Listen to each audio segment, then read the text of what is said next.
here where I have my line. Okay, the last step of this process is to predict.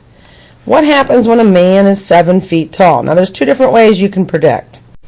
You can either take your equation and put in the amount for 7 feet into your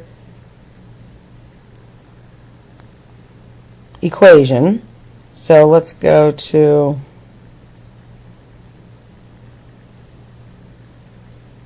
now if I click on any number I'll jump back to, so 7.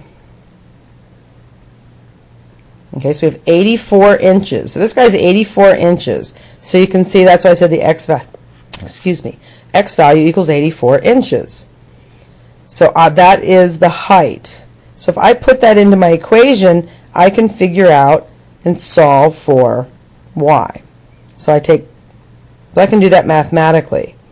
Now there's another way to do this, and that's to look at it on the graph. So we're going to click on the trace button. Now when we're in trace, look, it gives me the x and the y value. And look, see how I'm clicking the left to right button? It's jumping from point to point there. That's simply showing me my scattergram. I don't want to look at the scattergram, I want to look at the line. So I'm going to use my up-down arrows. The up-down arrows changes what you're looking at. So by going to the up arrow, I now am looking at my equation. See here at the top, y1 equals, so y equals 0.71x minus 11.43. That's my line. Now as I click my right-left button, I'm looking at all the points on that line. So I keep going, and I want to get to x equals 84. So I have to go way up the line. See me scooting along the line? Hopefully I made my... Uh-oh. I went off the line and it won't let me go any further. So I need to go to my window and I need to make my X max a little bit bigger. So I'm going to use my arrow key down here. I'm going to go to 90. Okay, now I'll go back to the trace. Okay, now use my up arrow so I'm on my equation. Right arrow, just keep moving along because we need to get to, and you can't just hold it down, you have to keep click, click, click. 83, 84, 84. I'm going to get as close to 90 as I can get. Oh, I didn't want 90, I wanted 84 anyway. I don't know why I started saying 90. Oh, that was my min I made, max I made. Okay, there's 84.04. That's pretty close. Okay, and this is an estimation. So I would predict that that person, that 7-foot person, has an reach from the wall of 48 inches or about 4 feet.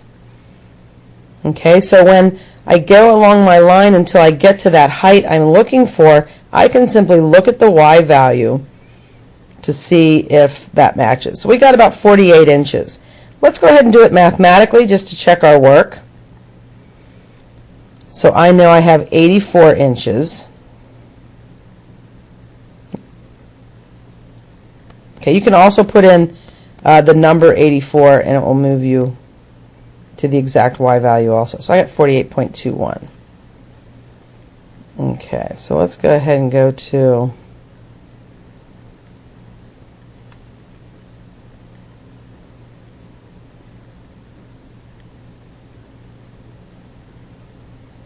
back to the screen, and I want to take that 84 and multiply it. Remember, it's y equals ax. So I want to multiply that to the 0.71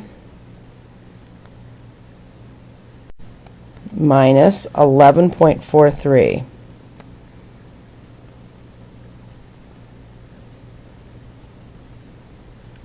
There we go. And we got about 48.21, just like we did in our when we looked at the trace. Now look, if I made an error and I want to just change the error without rekeying the whole thing, I could also hit second and then the enter key, and it will put my previous statement up on my screen, and I can use my back arrow to edit that. So if you did make a little error, you can just use second and then enter and use your arrow keys to go just fix one little problem. And there's our 48.21. So whether we're looking at the trace or we're looking at the mathematically, you can then find out what is y for any value of x. Okay, that concludes our math exercise.